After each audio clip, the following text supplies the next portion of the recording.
So hi guys, good morning. It's your boy The Adventures. At ayun, pupunta tayo sa lihim na batis dito sa Marilake. And ayun, na-miss namin mag-travel vlogs ng girlfriend ko. At ayun, dito na kami sa Biak na Bato o Bibihil ang tinatawag na. So papunta na kami doon. So let's go. Bye!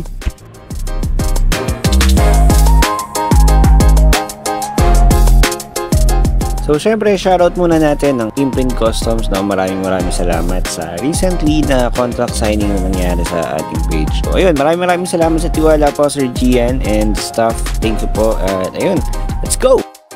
So ayun na nga mga utol, papunta na nga tayo sa ating destinasyon na lihim na Batis. Napakasarap talaga magmotor dito sa Sierra Madre. Napakasariwa ng hangin, napakalamig at talagang mawawala ang stress mo sa katawan. Kaya hindi mo rin masisisi ang mga motorista na dumadayo dito dahil napakaganda dito. Dito ka lang talaga makakaramdam ng peace of mind.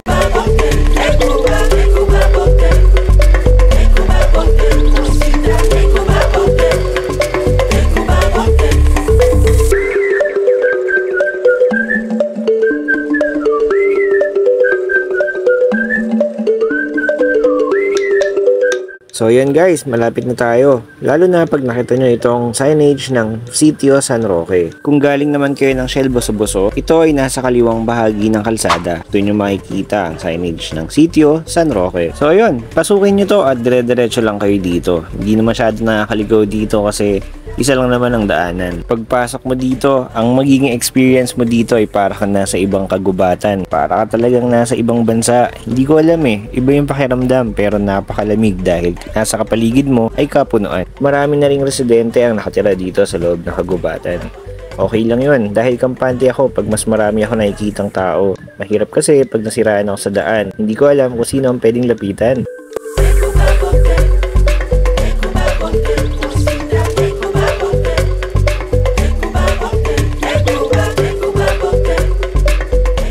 At dito na tayo may hirapan sa biyahe na to dahil pagtapos dito medyo rough road na ang ating madadaanan. Simula dito hanggang doon sa entrance ng lihim na Batis. Sa bawat adventure natin sa buhay may kasama talagang pagsubok. So hindi tayo puro sarap. Papahirapan din tayo pero kakayanin natin. So ayun, sa pagdaan dito lagi tayo mag-iingat dahil ang putik to. At basa-basa talaga, no? Sobrang dulas talaga na ito guys. And nag-aalala din ako sa time na yan dahil naka-race tire ako tapos ayun, tumabak ako sa ganyang daanan. Pero okay lang, part of the adventure and dapat maging masaya tayo. Yun naman ang laging goal natin sa buhay. Kailangan maging masaya tayo sa kung anong ginagawa natin. So pag nakita nyo tong zigzag na rough road pa rin guys at may lusong na ganyan sobrang lapit mo na dun sa pintuan. Konting tiyaga, konting tiis na lang, andun ka na. Makikita mo na rin ang tagumpay. Et na yung sinasabi ko sa inyong pintuan. Pag nakita niyo yung errands na yan, nandiyan na sa loob ang lihim na Batis. Meron din siyang katabing resort pero mas pinantahan namin itong lihim na Batis. Siyempre nagtanong kami at ayun, dito sa pataas ang lihim na Batis.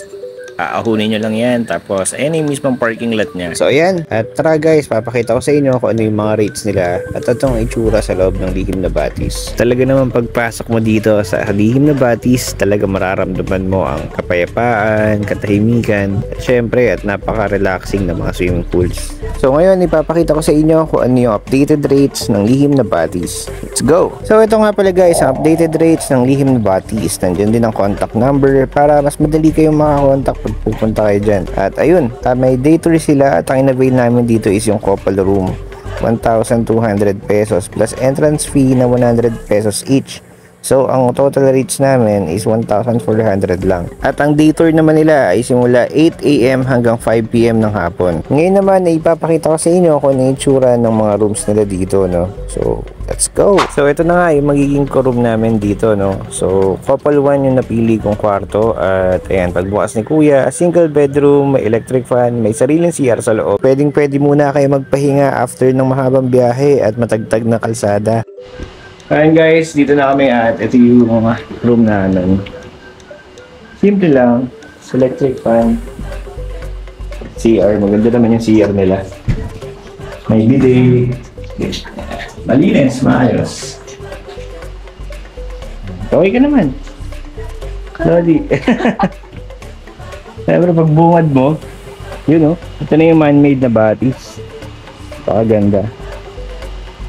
Talaga, pag nature trip yung gusto niya talaga, okay na okay pumunta dito ng weekdays kasi tignan nyo, halos wala talaga tao-tao kami lang. So, napaka-solid. So yan, shoutout sa Imprint Customs. Ayan, ang ganda ng jersey natin. Yan, bagong kuha natin kahapon. So, napakaganda ng mga designs, no? So, quality lahat. So, shoutout to Boss Gian. Maraming salamat. Love you! Siyempre, ito na. Alam ko naman ang pinaka-inaantay nyo dito sa vlog na to. Siyempre, gusto nyo makita ang swimming pool at ang man-made batis. Kung bakit to dinadayo at maraming mga riders na bumibisita dito para magpahinga. So, siyempre, ang una natin makikita pagpasok ay ang swimming pool ng lihim na batis. Running water pa rin yung mga nandyan. So, galing pa rin yan sa batis. So, napakasarap at napaka-presko maligo.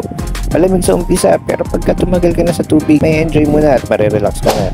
So, ayan guys, sinubukan na namin ng girlfriend ko yung swimming pool at napakasarap lumablob, magtampisaw At ayun, napaka-relaxing, napakalamig ng tubig, pero pag tumagal ka nga, masasanay din yung katawan mo. So, may enjoy mo yung tubig. Napakalinaw nito at napaka-presko sa katawan talaga. Kasama na yung mga tanawin mo sa paligid mo, no, kagubatan, at maririnig mo yung mga huni ng ibon. So ayan, tara lipat naman tayo sa man-made batis. At eto na, napakaganda talaga ng tanawin dito. Napakaganda rin kung paano nila ginawa itong man-made na batis na ito. Napakalinaw din ng tubig at direkta to sa falls. Napakasarap maligo dito, napakalamig at napaka-relaxing talaga. Kita nyo naman, halos kami lang yung tao dito sa buong resort.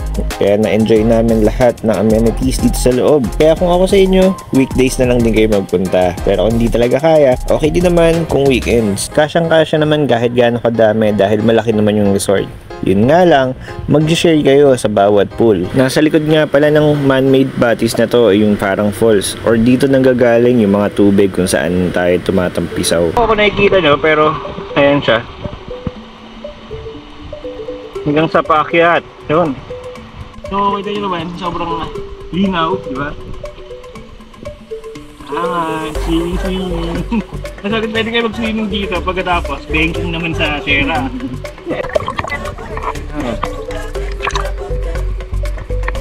Mababaw lang siya pero relaxing pa rin pare. Di ba naman kailangan mag-swimming?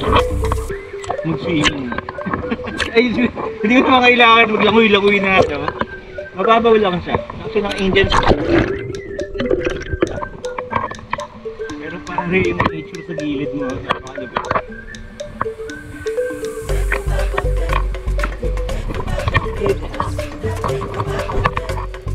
So ayun guys, siguro napakita ko na sa inyo lahat ng mga kailangan nyo malaman at kailangan nyo makita dito sa loob ng resort. So ayun guys, hanggang dito na lang ang ating vlog. So sana nakaabot kayo at natapos nyo yung video natin na to. At sana nag-enjoy din kayo, no? Sana makapunta rin kayo dito para makapag-relax at makapag-enjoy kasama yung mga mahal natin sa buhay. So ayun, maraming salamat sa inyo sa mga sumusuporta simula nung una. Alam nyo na kung sino kayo. At ayun, kita-kits tayo sa susunod nating adventure. So let's go! Bye!